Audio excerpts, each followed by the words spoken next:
Maintenant, Zoran Primorac est un joueur qui est lui par contre très fort dans les compétitions individuelles où il parvient pratiquement chaque fois à être dans les 2, 3, voire 4 premiers. Mais dans un match à grosse pression face à des adversaires qui sont plus faibles, il a du mal à parfois entrer dans la partie et à jouer à son meilleur niveau. Et si son adversaire peut bien démarrer comme ça a l'air d'être le cas ici de nouveau avec Christophe Legout, il peut perdre un petit peu confiance et commencer à douter, à être un petit peu plus passif. Et à ce jeu-là, ça ne pardonne pas face à un joueur comme Legout. Qui mène donc déjà 2-0. 2-1 maintenant. Petit retour à la semaine passée. C'est toujours intéressant d'avoir cette référence comme base. Legout Primorac. Prenez cette pour Primorac 21-13. Et puis les deux manches suivantes en faveur du Français. Legout 21-17 et 21-13. Une mauvaise surprise évidemment que cette défaite il y a 7 jours. 3-1 Legout. Méfiance, l'histoire se répète parfois. 3-2. Zoran Primorac qui, on vous l'a dit, a connu quelques petits pépins de santé durant la semaine. Et il a été même alité jusque très récemment. Une grippe qui l'a fortement contrarié dans sa préparation. Mais il se devait de jouer évidemment. Il semble quand même que la motivation lui fasse oublier ces petits mots et sa fièvre. 3-3. C'est parti très vite. Deux joueurs qui se portent à l'attaque.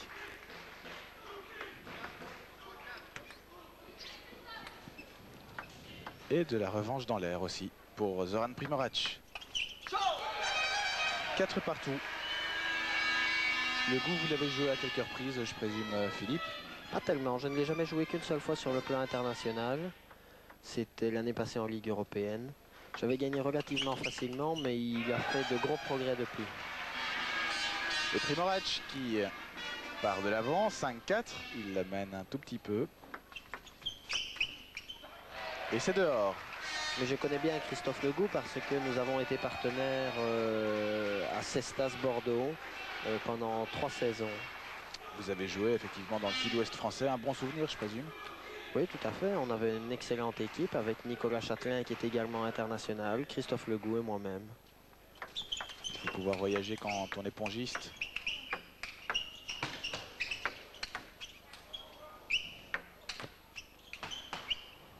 Oh, quel délice! Voyager et aussi savoir se déplacer devant une table de tennis de table. C'est 6-5. Legout nous offre une facette évidente de son talent. Il frappe et Cabrera et, que dis-je, Primorac directement mis à mal. Mettre à la table. Et voilà, c'est le coup de grâce. La balle ne reviendra pas du bon côté de cette table. 7-5 maintenant. Puisque l'on revient dans cette partie à un nouveau point de cet homme Christophe Legout. 7-5. Une cadence vraiment très très nette et importante, imposante. 8-5, un bon service. C'est son gros point fort, c'est un des meilleurs serveurs au monde. En gaucher en plus. Il est très difficile de bien retourner face à Christophe Legout. Une nouvelle démonstration de ce que vous venez de dire. C'est vrai qu'il faut le lire ce service et qu'il... Et il faut surtout lire son service pour empêcher l'adversaire de partir.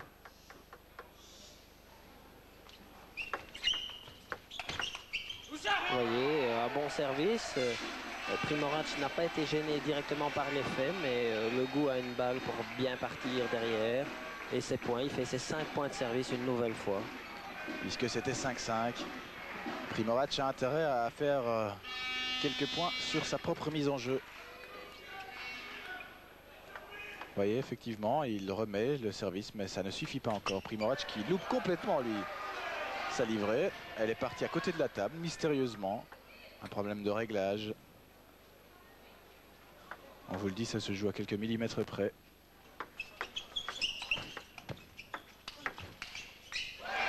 Ça, c'est du costaud aussi. Bien joué Zouki. Zouki, le surnom de Primorac. 6, 11. 5 points de retard à combler au plus vite. Et c'est pas vraiment la manière idéale. Il varie bien le jeu, Christophe Legout. Il change ses retours, il change ses services. Il essaye de prendre l'initiative au maximum. C'est très intelligemment joué. Il manquait, mais il faut dire aussi que Legout vient à un moment euphorique puisque depuis la semaine passée, on le considère comme le héros de la première manche de cette finale. Il a remporté ces 2 matchs, celui face à Primorac, parallèle à cette rencontre-ci, et le match décisif face à Cabrera. Il a été enivré et s'il parvient à conserver assez de cran que pour toujours de 1 vivre sur un nuage et de 2 maîtriser son jeu, ça risque de lui porter chance. Même si Primorac vient de mettre 2 points. 12-8, service Legout et de nouveau, attention à cela. 13-8. Obligé de tenter un retour un peu désespéré, Primorac, qui s'en va là directement sur le plancher rouge qui surplombe le parc de la Garenne. Un plancher rouge pour que vous voyez encore mieux à la télévision. Et puis un plancher, c'est nécessaire pour le confort des pongistes, même si les tapis sont également à la mode. Ah, c'est flamboyant, hein. Ce Legout est épatant, réellement. 63e mondial, mais Philippe vous le disait, il vaut bien mieux que son classement. Il a encore du mal à faire de grands résultats sur des matchs en 5-7 gagnants dans les tournois individuels. Mais il joue seulement international depuis les championnats du monde de 93 et toute la saison passée. C'est un joueur qui a énormément progressé sur les 2 dernières années. Et donc son classement ne reflète pas encore sa valeur parce que le système de classement en Belgique ne permet pas facilement une montée impressionnante d'un joueur. Le classement mondial et sa méthode pas vraiment acceptée par les joueurs professionnels du circuit. C'est-à-dire que tous les systèmes en fait ne sont jamais parfaits. Donc au moins on en a un et on a un classement par ordinateur qui est meilleur que celui qu'on avait avant où c'était un comité de personnes qui se réunissaient pour établir le classement, ce qui était évidemment aléatoire en fonction du style de jeu, du pays, etc. 2 points pour Primorac. Il était temps de réagir et de tenter de ne pas laisser filer cette première manche du 3e match. C'est donc Villette, Levallois. Une victoire partout, celle de Jean-Michel et celle de Gatien. Et regardez-le, s'il est content, Legout. Les cris, c'est pas uniquement l'apanage des Belges. On sait aussi s'encourager en France. Legout, très calme et qui mène 11-17 face au numéro 6 mondial qui fait un point tout de même. 12-17. Primorac, croate, est très fier d'être croate. Il défend son pays bec et ongle. Il retournera là dès sa carrière terminée, mais elle est loin d'être terminée. Il est en pleine possession de son talent. Ici, il est mené toutefois. Et ses dirigeants ne sont pas pleinement satisfaits de cet état de choses. 18-12, retour du service chez Legout qui pourrait conclure sur sa série. Double méfiance, 18-12. Aïe, aïe, aïe. Le doute s'installe chez Primorac. 19-12. Inconfortable. Le 13e point. Christophe Legout qui apprécie donc Thierry Cabrera, comme il nous le disait il y a un instant. Et qui apprécie certainement aussi de jouer contre Zoran Primorac, puisque après l'avoir battu la semaine passée, il est en train de remettre le couvert. 7 balles de premier set. Et on vous le dit, on vous le répète, ce 3e match est souvent importantissime dans une rencontre européenne ou de Super League. Ici, on est en Coupe d'Europe des clubs. 21-13 pour Christophe Legout. Et cette fois-ci, la balance qui penche favorablement pour Levallois-Perret, qui, en plus de cela, est la seule des 2 équipes à pouvoir espérer brandir la coupe aujourd'hui, puisqu'il faut 2 manches gagnantes et que Charleroi, en étant battu la semaine passée, n'a pas encore de manches à son actif, alors que forcément, Levallois a une manche dans l'escarcelle il n'y en manque qu'une. Zoran Primorac 13, Le Gou 21. On a vu les statistiques furtivement. Et quelques conseils, mais c'est pas vraiment des conseils. Je pense qu'il s'agit plutôt de lui dire de continuer sur cette belle lancée. Que dire à un joueur qui a rempli sa mission au-delà des espérances, mettre 21-13 au numéro 6 du monde. C'est parfait, c'est nickel. La clé de la rencontre se résume au retour de service. Comment est-ce que le Gou va Primorac va être capable de remettre le service de Le Gou. S'il est capable de prendre, soit de fermer le jeu, soit de prendre l'initiative, eh bien Primorac s'imposera. S'il n'en est pas capable, eh bien Christophe Le Gou va continuer à développer son jeu comme il l'a fait ici, d'une manière assez impressionnante. Et il est à nouveau à la table, en conquérant bien sûr Le Gou. 1-0 malgré cela pour Primorac, qui a re-signé pour 1 an à la Villette Charleroi. Donc on reprend les mêmes du côté Carolo pour l'année prochaine et on recommence.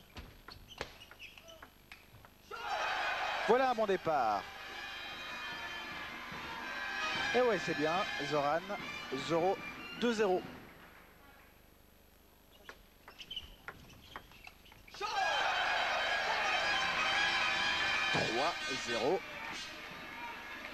C'est important pour Primorac de bien commencer sur son service. Parce qu'il sera devant quand Christophe Le Gou commencera à servir. Et pour bien commencer, il commence parfaitement. C'est 4-1. Il en impose un petit peu plus à Le Gou. Il justifie sa supériorité au niveau du classement mondial. Répétition de ce 4e point fulgurant. Voilà Le Gou qui ne peut rien. Et comme c'est encore le cas sur la 5e mise en jeu de Primorac, c'est 5-0. La salle se réveille, tout le monde y croit. On est parti vers un suspense infernal. 5-0, 0-5. Le Gou va tenter de résorber ça sur son service, sur son maître à tout, le service. 0-5. Une balle longue qui a gêné considérablement Le Gou. Belle remise sur le service précisément de la part de Primorac. 0-6. Cette fois-ci c'était court. Belle variété. 0-7. Il a repris courage. Il a repris également tout ce qu'il faut pour pouvoir prendre le meilleur sur un adversaire comme Le Gou, Primorac. Et c'est 0-8. On pouvait espérer mieux. L'avance et la confiance en plus. 0-8. Un petit point quand même laissé à l'adversaire.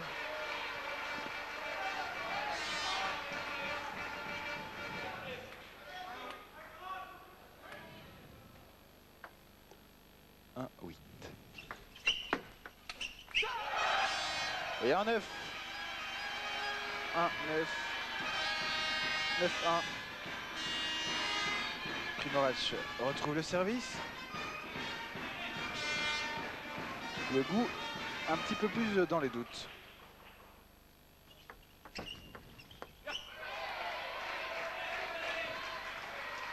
Christophe Le Gou qui ne faisait pas partie de l'équipe de la Villette, de Levallois, pardon, l'année passée.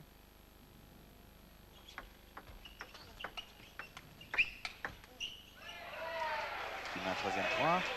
L'équipe donc renforcée à l'intersaison puisque c'était Momsin qui était là l'année passée lorsque Levallois est venu jouer ici contre Villette en demi-finale de la Coupe d'Europe. C'était un stade un petit peu inférieur en match unique et élimination de Levallois par Villette. 10-3. Il remonte la pente tout de même, hein, Le Gou. Vous dire aussi que la Villette, puisqu'on parle de statistiques, n'a plus été battue dans sa salle, dans sa propre salle en Coupe d'Europe depuis 1990. Et que cette défaite a été concédée par une certaine équipe de Levallois. On tourne souvent avec les mêmes équipes, les mêmes adversaires. Les grands d'Europe sont les grands d'Europe. Et Villette en fait partie désormais, mais depuis un petit peu moins longtemps que Levallois, qui a déjà été sacré championne d'Europe en 1990. 5-11 de justesse et toujours cette demande